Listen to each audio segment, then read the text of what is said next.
Kila Jumatano tunajadili na kuzungumza masuala mbalimbali ya kisheria. Kama umekuwa mfuatiliaji mzuri, utajua kwamba tunaizungumza ajenda ya ndoa na talaka. Sheria zake zipoje? Leo tunagusa maana ya mali ya ndoa. Tutaangalia vile vile mgawanyo wa mali pale ndoa inapovunjika, lakini tutagusia mustakabali wa watoto baada ya talaka kutolewa, na tutafanya vile vile majumuisho kuanzia tulipoanza kwa ujumla wake, kuanza kukumbushana na vitu vingine kadha wa kadha ili mambo yaweze kwenda sawa. Na tuzungumzisha leo anaitwa hakimu mkazi mkuu Dennis,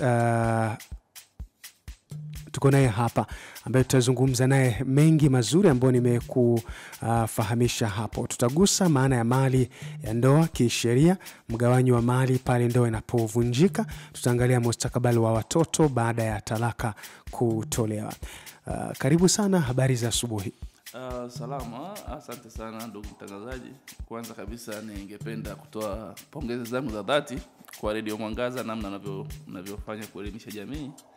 Na sisi kama mahakama tumefurahi sana kupata fursa hii adhimu ya kuweza kutoa vipindi vya sheria, na wananchi ambao wanatufuatilia wamekuwa wakitufuatilia na mirejesho yao imekuwa ni mizuri sana. Kwa hiyo ningependa niwapongeze Radio Mwangaza, na sisi tumefurahi kwa hii fursa. Asante sana ndugu mtangazaji. Asante, na tuendelee hapo. Na tuanze moja kwa moja. Mali ya ndoa ndo swala la kwanza ambalo tunapaswa kuliongelea leo. Mali ya ndoa ni mali ambayo imepatikana kwa kipindi kwa pamoja, kwa juhudi za pamoja, lakini kipindi ndoa ikiwa hai. Mali zote ambazo zimepatikana kipindi wanandoa wako katika ndoa tunasema ni mali ya ndoa. Mwanandoa anaweza kuwa na mchango wake wa fedha, lakini pia mwanandoa anaweza kuwa na mchango wake kama mama wa nyumbani kwa kuweza kumpikia mume wake, kuweza kumwandaa kwenda kazini, na wenyewe ni mchango, unaitwa mchango katika upatikanaji wa mali ya ndoa. Kwa mali ya ndoa ni mali ambayo imepatikana kwa juhudi za pamoja kipindi ndoa ipo hai. Lakini kuna mali binafsi. Sheria inaruhusu kwamba mwanandoa anaweza kawa pia na mali binafsi ambayo unaweza ukaisajili au ukanunua gari lako, ukanunua kiwanja chako kwa jina binafsi. Hiyo sio mali ya ndoa. Lakini mali ya ndoa zile ambazo zimenunuliwa kwa pamoja, zimesajiliwa kwa jina, majina yote ya wanandoa, hizo ndizo mali za ndoa. Na katika watu wanapofika mahakamani kwenye mgao wa mali za ndoa, mahakama inaangalia juhudi za pamoja katika kupata mali hizo. Na kama nilivyodokeza kwamba juhudi za pamoja tunaangalia mchango wa mwanandoa katika kupata mali hizo. Inaweza ikawa ni kwa ajili kwa fedha, umechangia fedha, lakini pia inaweza kawa juhudi hizo ambazo nilizitaja awali kama za kumhudumia mwenza na kuhakikisha kwamba unatunza familia na mwenza anapata utulivu wa kuweza kupata mali hizo. Basi na yenyewe inakuwa ni juhudi ya pamoja katika kupata mali za ndoa. Kwa hiyo kama imetokea swala la wanandoa wamefika mahakamani wanaomba talaka na mgawanyo, lazima tuweke sawa kwamba lazima mwanandoa aombe mgawanyo wa mali za ndoa kama zipo. Kwa hiyo hatua ya kwanza ni lazima uorodheshe mali ambazo unahisi kwamba hizi ni mali ambazo zimepata kwa pamoja kipindi ndoa iko hai, tunasema during substance of marriage. Lakini pia utaorodhesha sasa, utaeleza ni mchango gani wa kwako katika kupatikana mali hizo. Kwa mahakama itapima ushahidi unaoletwa mahakamani na wahusika, na baada ya hapo mahakama itaweza kutoa sasa maelekezo namna gani ya kugawa mali hizo za ndoa. Na niweke wazi kwamba sheria haijasema kwamba lazima mgawane 50 kwa 50. Hapana. Mahakama baada ya kuangalia ushahidi uliopo mbele yake na mchango wa wanandoa inaweza ikatoa maelekezo. Kama ni mgawanyo kwa 50% kwa 50, mtagawana hivyo. Kama mgawana kwa 60 kwa 40 au vyovyote vile ambavyo mahakama itaweza kuelekeza na itakavyoona inafaa au haki inahitaji. Lakini kikubwa sana ambacho mahakama inazingatia katika kugawa mali za ndoa kama nilivyoelezea ni juhudi na mchango wa pamoja katika kupatikana kwa mali hizo. Lakini pia mahakama inaangalia tunasema kwamba marriage misconduct, kama kuna mtu au mwanandoa aliweza kupewa labda mtaji au aliweza kupewa mali na akaweza kuzitapanya, basi mahakama inaweza ikaamua kumpunguzia asilimia fulani katika mali hizo za ndoa. Na labda nichukue nafasi hii kuelimisha wananchi kwamba mahakama ikitoa amri kwamba mali hizi zigawanywe kwa mfano ni nyumba ya ndoa au kiwanja au gari, tumesema tugawanywe kwa 50% kwa 50, ni kwamba hatua ya kwanza lazima mfanye tathmini kujua kwamba hii mali ina thamani ya shilingi ngapi. Kama ina shilingi milioni 10, maana yake 50% ni milioni 5 na 50% nyingine ni milioni 5. Kwa hiyo lazima ifanyike tathmini ya uwazi, na kama kuna mtu ana mashaka na tathmini ifanyika, anaweza kuomba mahakama aweze kupeleka kutafuta mtathmini wake, aweze kufanya tathmini ya wazi na ya haki. Nia ni kuweza kutenda haki kwa wanandoa katika mgawanyo wa mali hizi, kwa sababu haya ni machumo ya pamoja ambao wameyachuma na ni vizuri yaweze kugawanywa kwa haki. Kwa hiyo lazima tupate tathmini, lakini pia lazima mwanandoa kama ni mwenza apewe haki ya kumfidia. Mwenza kama anataka kumfidia mwenzake hiyo 50%, basi aweze kumfidia mwenzake na mali iweze kuwa kwake. Ila ikishindikana kabisa, option ya mwisho huwa ni kuuza hizo mali, kuuza hiyo mali na kuweza kugawanya mapato au machumo ya mauzo kwa asilimia ambayo imeelekezwa na mahakama. Tunazungumza na kujadili sheria ya ndoa. Kama ni mfuatiliaji mzuri wa vipindi vyetu, of course yes, utaona kwamba hii ni ajenda yetu ambayo tumeibeba kwa muda kidogo, taratibu tukielekezana. Una lolote unatamani kuuliza, basi unaandika pale, unatanguliza message yako kupitia 0735787820. Utapiga simu baadaye kidogo kupitia namba hiyo 0735787820 ili mambo yaweze kwenda vizuri. Sasa ningependa tena kuongezea kwenye mgawanyo wa mali za ndoa. Huwa ni swali ambalo wananchi wanauliza sana kwamba hii ni mali ya watoto au imekupa malalamiko mengi kwamba mahakama imegawa mali bila kuzingatia watoto. Labda niseme tu kwamba katika sheria ya ndoa haielezi mali ya watoto. Tuliweke sawa.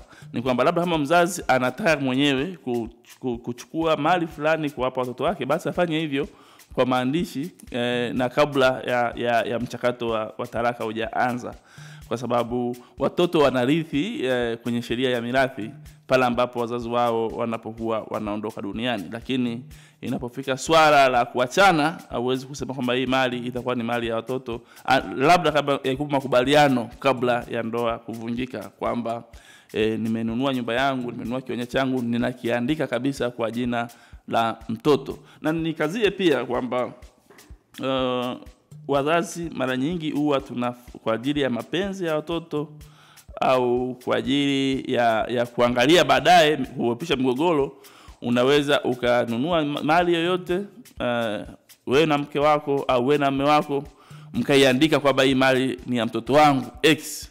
Sasa kama mtaachana, hauwezi tena kudai hiyo mali kwamba sasa hii ni mali ya ndoa tuweze kuigawanya. Tutakushangaa kwa sababu kama mlikubaliana kwamba ni mali ya watoto tangia siku ya kwanza mmekubaliana, maana yake ni kwamba uhamisho wa umiliki umehama kutoka kwenu umeenda kutoka kwa mtoto. Hata kama ni nyumba na mnayoishi umeandika jina la mtoto, maana yake hiyo ni mali yake.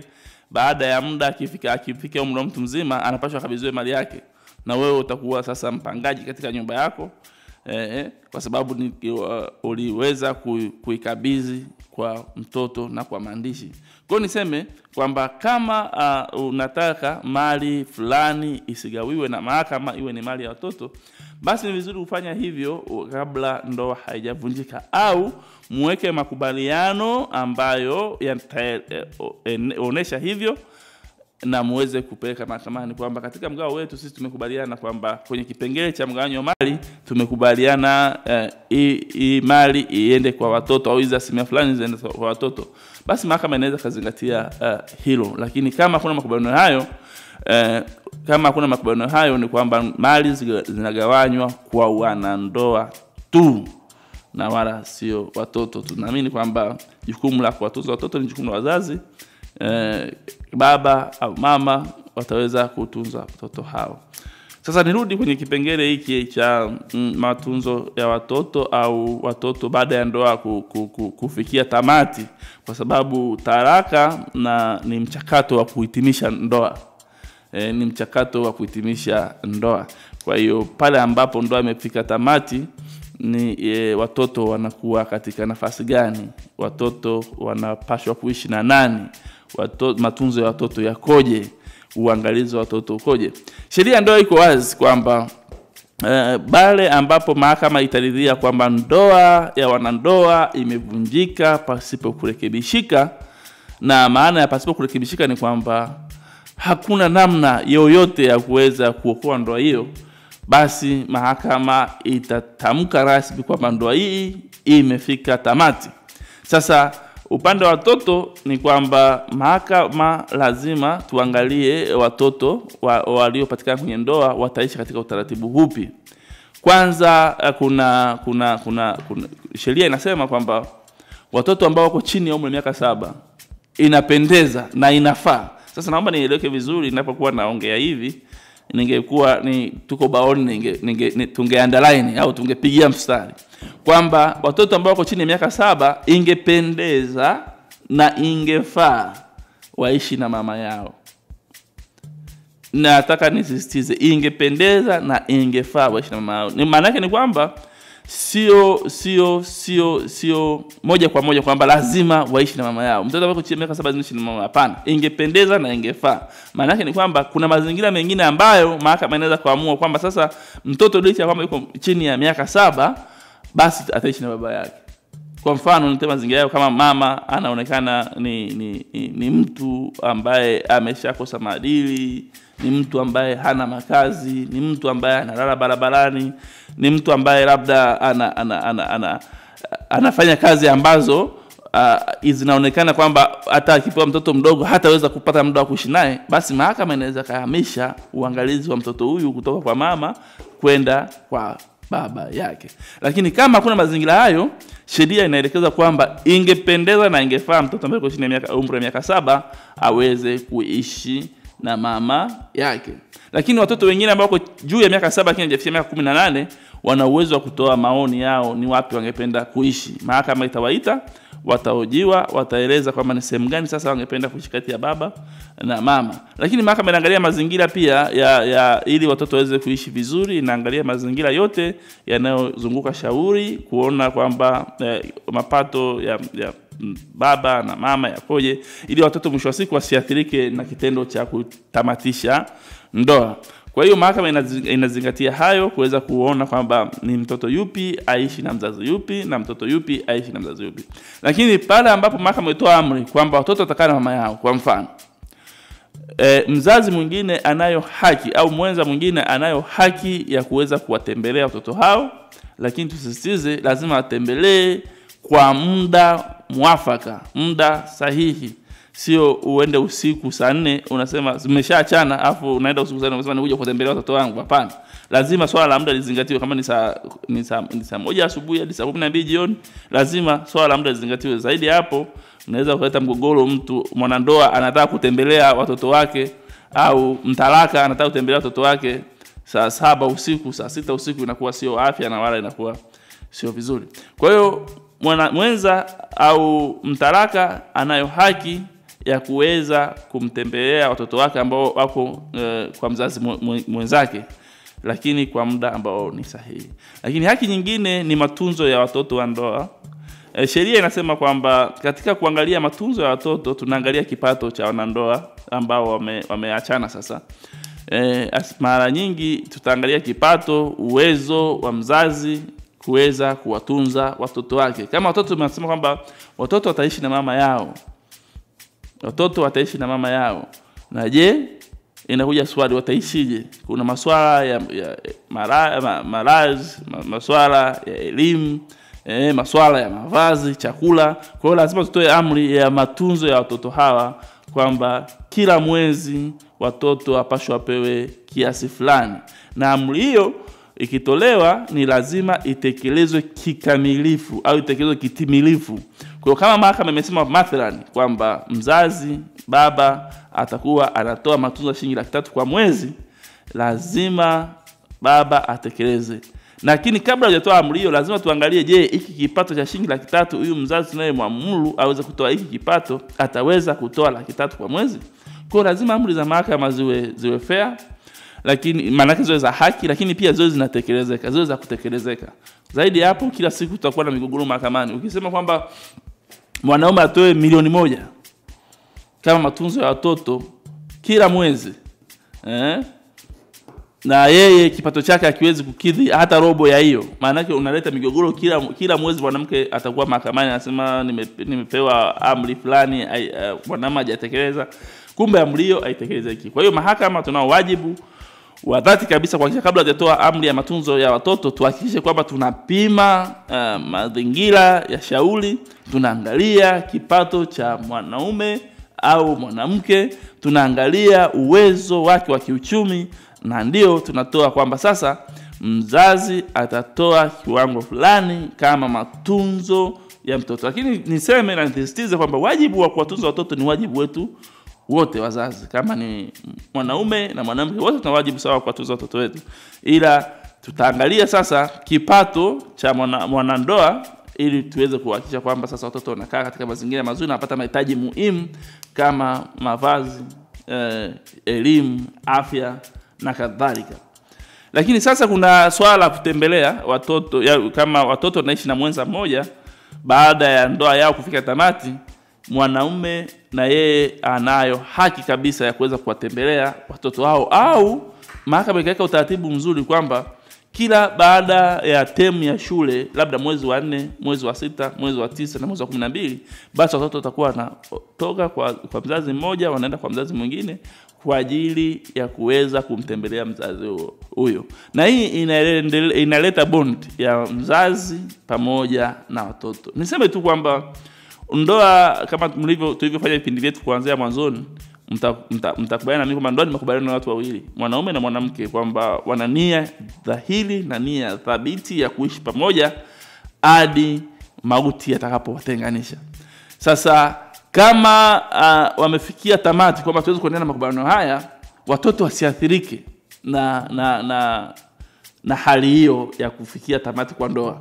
Kwa hiyo ili watoto wasiathirike, lazima mahakama na taasisi nyingine zinazoshirikiana na masuala hayo kuhakikisha kwamba tunaweka mazingira sahihi, watoto waweze kutembelea wazazi wao, watoto waweze kujua wazazi wao, wazazi waweze kutembelea watoto wao, ili sasa bondi ya mzazi na mtoto iweze kuendelea na tuweze kuwa na jamii ambayo itakuwa ni jamii nzuri. Kama unavyofahamu, masuala ya ndoa pia yanakuja na changamoto yake. Pale ambapo masuala ya talaka, pale ambapo wanandoa wanaachana au ndoa inafika tamati, watoto wengine wanaweza kupata changamoto ya msongo wa mawazo.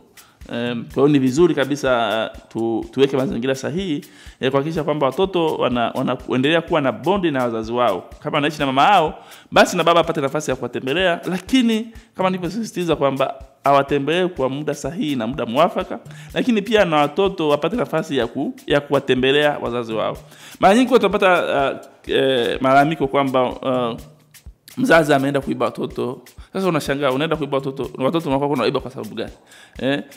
Au ukiona hiyo hali inatokea ni kwamba hapakuwepo na mpangilio mzuri, hapakuwepo na maelezo mazuri namna gani ya kuweza kuwatembelea watoto pale ambapo ndoa imetamatishwa. Lakini kama kuna mpangilio mzuri, hautapata kesi za kwamba mzazi ameenda shuleni ameiba watoto, sio imefanya hivi, amehamisha, imefanya hivi, amepeleka wapi mkoa mwingine. Lazima yawepo mazingira mazuri ya kuhakikisha kwamba watoto wanawatembelea wazazi wao na wazazi wanatembelea watoto wao pale ambapo ndoa imetamatika. Asante sana ndugu mtangazaji.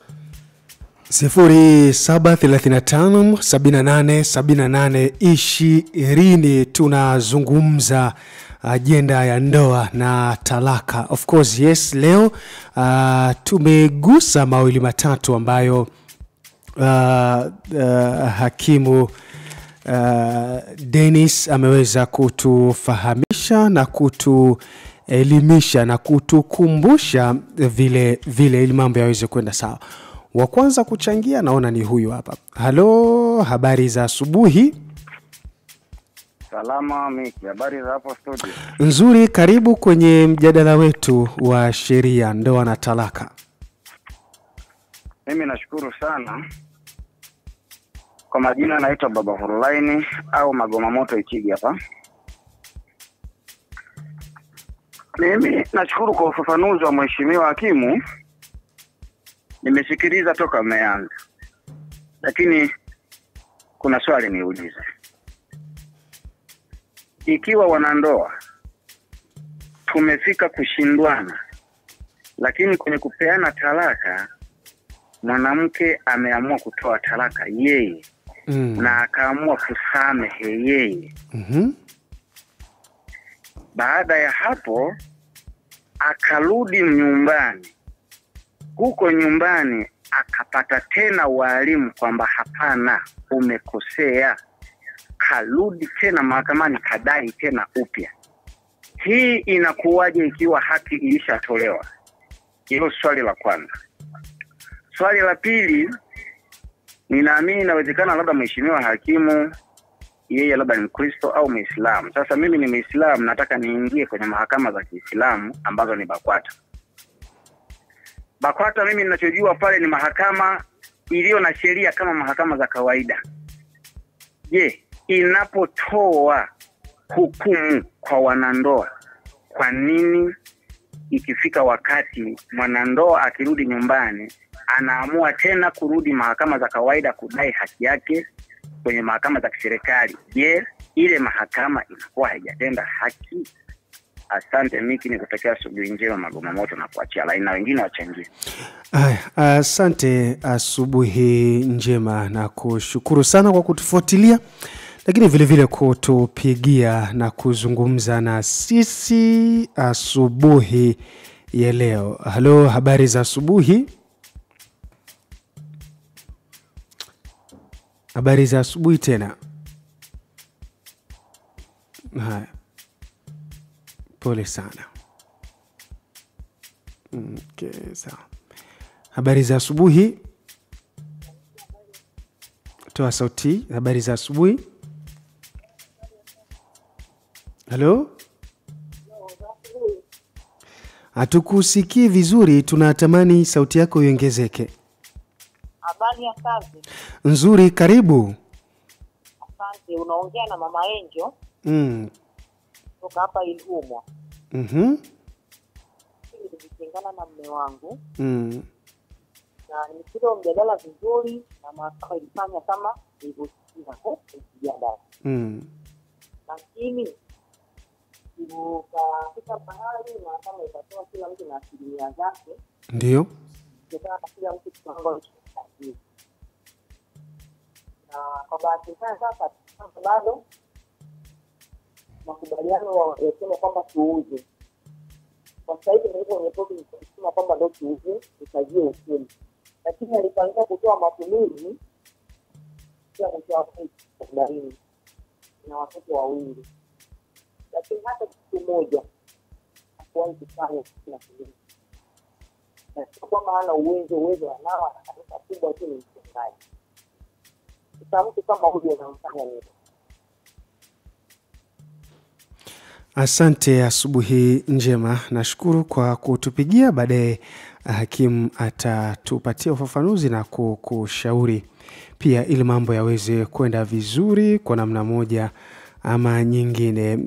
Samahani, nipo nje kidogo ya mada. Nataka kujua mirathi inatoka baada ya muda gani. Nataka kujifunza kitu mimi Maria kutokea hapa chuo cha mipango. Asante Maria, utawekwa sawa kwa uchache, ingawa mirathi ni mada ambayo tulishaizungumza. Anaitwa Yohana, na watakia kipindi chema. Nimefurahi kumsikiliza Hakim Dennis, na mfuatilia hapa. Mimi natokea Nkuhungu. Haya, asante. Okay, sawa, nimekuelewa. Habari za hapo studio, anaitwa Charles kutokea Mnada Mpya. Swali, je, mfano wanandoa wamepeana talaka kwa hasira kutokana na kosa lililojitokea ndani ya ndoa, aidha mwanaume au mwanamke, halafu baadaye miaka ikapita wakarudiana tena huku washapeana hiyo talaka, lakini wanapendana kwa sababu walitoa talaka kwa hasira. Je, sheria inatambua hasira? Naomba niulize hapo. Sawa. Jafet Elia anaandika, anasema, je, naruhusiwa kuwatembelea watoto asubuhi na saa 11, yani kwa mara mbili, asubuhi naenda na saa 11 jioni niende. Haya, sawa. Anaitwa Isa Maulid, anaandika hapa, anasema hivi: je, kama hatukufunga ndoa alafu Mungu akatubariki kupata watoto wawili ila mzazi wa kike. Sawa, nitasoma message yako Maulid baadaye. Hello? Habari ya studio? Salama, karibu. Hello? Nakusikia, karibu. Asante, habari hapo studio hapo? Nzuri. Tena moja kwa moja, kwanza kwa majina nijitambulishe, mimi naitwa Daudi kutoka Chiki maeneo Mligili hapa. Mada nimesikiliza vizuri na kipindi cha leo kizuri kweli, kinanifundisha. Sasa sisi wanaume bwana, tukishaingia kwenye swala la ndoa tupunguze hasira. Naona sisi wengine wanaume tunakuwa tuna hasira za haraka haraka. Sisi hasira wanaume naomba tupunguze. Hello? Pole.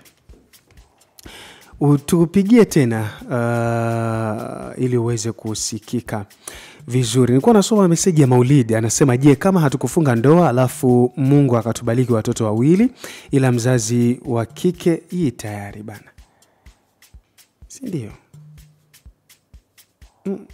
Niliisoma hii bado Haya, sawa, nairudia. Anasema alafu Mungu akatubariki kupata watoto wawili ila mzazi wa kike anang'ang'ania hao watoto kuishi nao.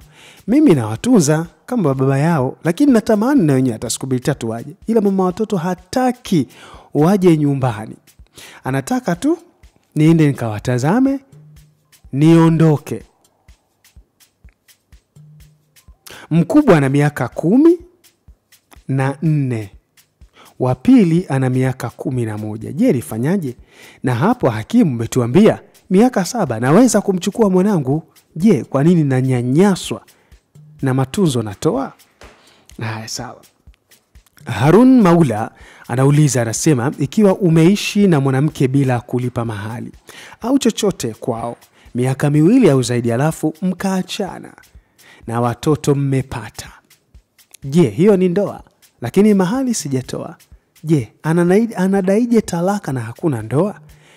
Nauliza hakimu, unaweza ukampa talaka mtu ambaye hujamuoa? Kisheria ipoje? Sawa, asante. Naomi Isaac anasema swali langu ni kwamba kwa mfano mwanandoa kaamua kuondoka kwa changamoto za ndoa, lakini kwao ni mbali, hana uwezo wa kufuatilia hiyo talaka na kwenda mahakamani kurudi ambako alikuwa anaishi. Akaamua kukaa kwao na wameelewana kimazungumzo tu na wazazi na wanandoa wenyewe. Je, hiyo sheria ipoje? Mojawapo ya mali pamoja na mustakabali mzima wa matunzo. Haya, sawa.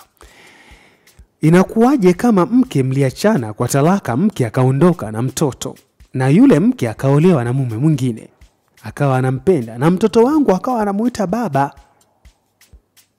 yule baba mwingine, alafu hapo naambiwa nitoe pesa za matumizi? Natoa zipi wakati nimeshanyang'anywa mtoto na kumilikishwa mwanaume mwingine? Kisheria ipoje? Hakim Dennis nisaidie. Sawa. Habari za hapo studio, naitwa Janja, natokea hapa Kisasa.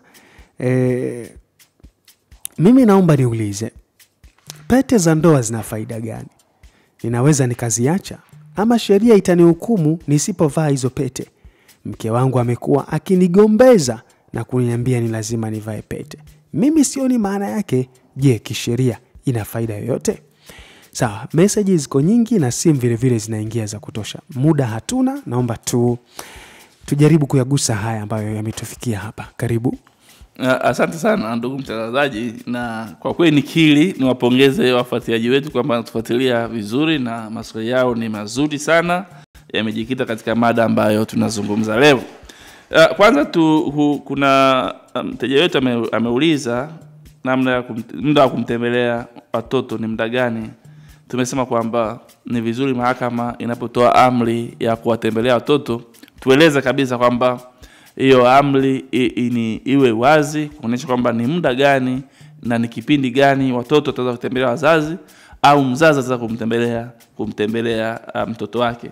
Kwa hiyo mara nyingi mahakama itatoa amri kuangalia kulingana mazingira ya watoto walivyo. Inawezekana watoto wanasoma shule za boarding, inawezekana watoto wanasoma shule za kutwa. Kwa hiyo itaonesha ni muda gani na ni wakati gani na ni wapi uweze kuwatembelea watoto wao. Kama ni shuleni, kama wanasoma shule za boarding, itaonesha ni kwa kipindi gani unaweza kuwatembelea watoto. Lakini pia kuna Mama Angel ameuliza kwamba mume wake ameambiwa atoe shilingi 80,000 lakini na ana uwezo anao lakini hajatoa hiyo hela kila mwezi. Mama Angel, nikwambie kwamba tembelea mahakamani, mahakama itatoa amri hiyo, uweze kuomba utekelezaji wa amri hiyo.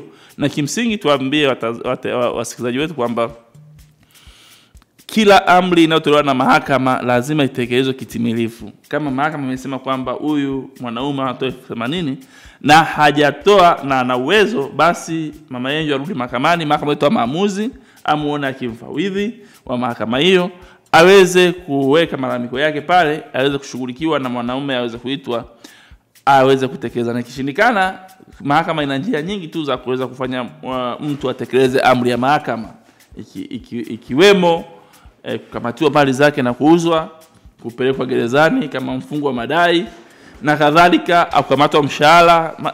Njia ni nyingi sana za kufanya utekelezaji wa amri za mahakama, kwa sababu sisi tunaamini kwamba mahakama ikitoa amri hiyo lazima itekelezwe kitimilifu. Lakini pia kuna mwenzetu ameuliza kwamba watu wamepeana talaka kwa hasira, sasa baada ya hasira kupoa inakuaje? Ni kweli inawezekana mazingira hayo yakawepo kwamba kutokana na ugomvi hapa na pale wamepeana talaka kwa hasira. Sheria ya ndoa haijazuia kwamba wanandoa kurudiana baada ya kuachana. Sheria ya ndoa haijazuia, lakini tunaamini kwamba huo utakuwa ni mkataba mwingine kabisa, na utaratibu mwingine wa kufunga ndoa unapaswa ufanyike kuanzia mwanzo hadi mwisho. Kama maana yake ni kama ni kutoa mahali na kufanya sherehe na kufunga ndoa upya, sheria ya ndoa haijaweka limit hiyo kwamba mnaweza msirudiane. Kwa hiyo kama kuna hasira kwa mazingira hayo, inawezekana kabisa kwamba baada ya hasira kupoa mkasameana, basi mwanze upya mchakato. Ndio unaweza kwa ushauri wangu, kwa sababu sheria ya ndoa haijazuia kwamba, haijaharamisha kwamba mkishaachana basi msiweze kurudiana. Lakini kuna swala ambao wananchi wamekuwa wanauza mara kwa mara, BAKWATA imeshatoa talaka alafu mtu tena anaambiwa ende mahakamani. Niseme tu kwamba mahakama ndio chombo cha mwisho cha utoaji haki kwa mujibu wa katiba yetu ya Jamhuri ya Muungano wa Tanzania. Kwa hiyo mahakama ndio chombo cha mwisho cha utoaji haki.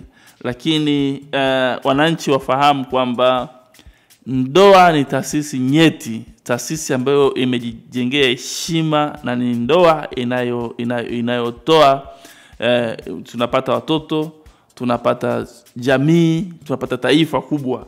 Kwa hiyo ni kwenye ndoa tunaanza kupata watoto, tunapata jamii, tunapata taifa. Kwa hiyo mahakama isingependa kuona swala la ndoa inachukuliwa kirahisi.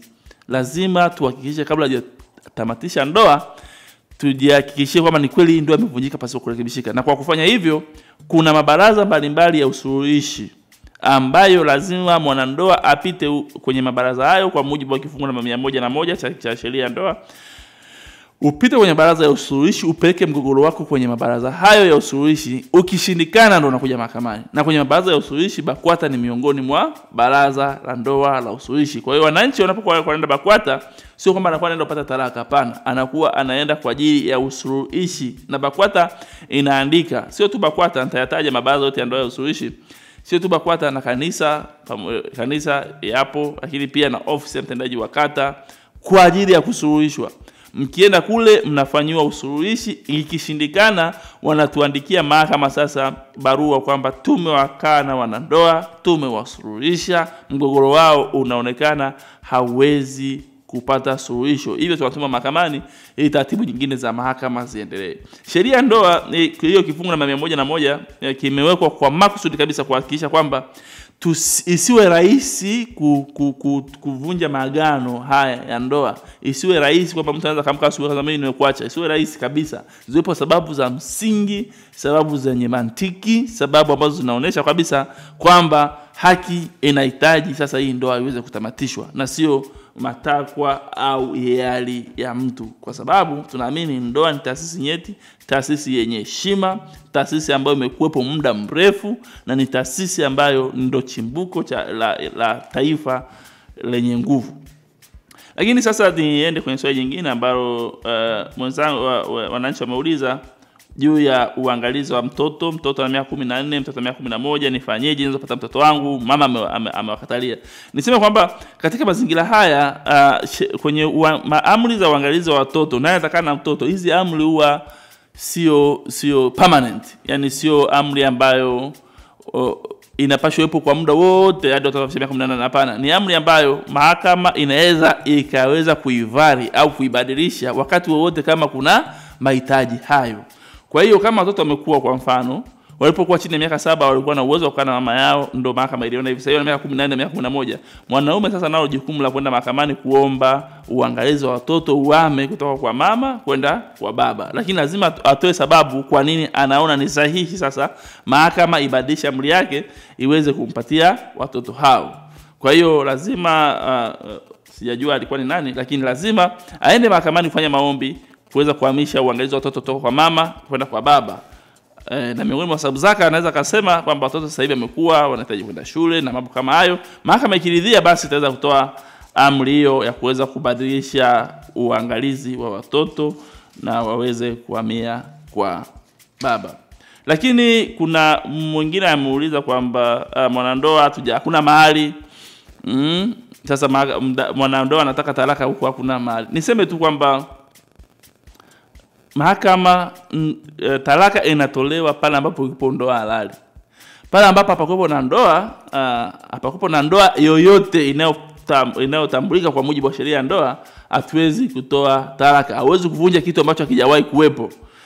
Tunavunja ndoa ambayo ilikuwa ni ndoa halali, na kama hapakuwepo na mahali, hapakuwepo na ndoa, hauwezi kuomba talaka. Labda utaomba kitu kingine ambacho tunakiita labda mgawanyo wa mali mlizopata pamoja kipindi cha cohabitation au kipindi cha nyie kuishi pamoja katika dhana ya ndoa. Unaweza kaomba kupata hizo mali ambazo umepata pamoja na matunzo ya watoto kama watoto wapo, lakini hauwezi kuomba talaka, kwa sababu talaka inatolewa tu pale ambapo ilikuwepo ndoa halali kwa mujibu wa sheria ya ndoa ya Tanzania.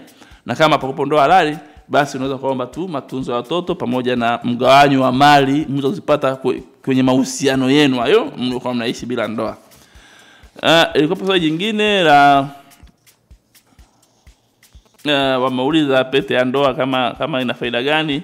Niseme tu kwenye sheria ya ndoa haijataja pete ya ndoa kama kielezo au kama lazima mwanandoa avae pete ya ndoa kila sehemu anapokuwa, lakini ni ustaarabu kwamba kama wanandoa wameshaoana, kama wanandoa wameoana na dini zao zinaruhusu, kwa sababu utakubaliana na mimi kama kuna dini nyingine ambazo muda mwingine pete sio muhimu sana, na dini zao zinaruhusu, basi mwanandoa avae pete. Ni utambulisho kwamba wewe tayari sasa umeoa na au umeolewa, na ni vizuri kwa kumheshimu wenzako uweze kuvaa pete hiyo. Lakini kwa mujibu wa sheria hakuna kifungu kinaweza kukushtaki kwamba sasa wewe umeoa afu vai pete. Hapana, hakuna kifungu hicho kwenye sheria ya ndoa, ila ni ustaarabu na ni busara, na kama imani yako inaruhusu hivyo, ni vizuri kuweza kuvaa pete hiyo kama kielezo na kumbukumbu ya ndoa yako. Asante sana ndugu mtangazaji. Asante, shukrani sana kwa kutufuatilia. Asante vile vile umejifunza, tumeelimika vile vile na mambo mengi kadha. Wiki ijayo tena tutaendelea. Nini kitafuata? Tutaanza kuzungumza nini? Wewe tuendelea kufuatilia. Kila siku za Jumatano tunazungumza na kujadili masuala mbalimbali ya sheria. Mimi naitwa Mikidadi Shabani, karibu sana.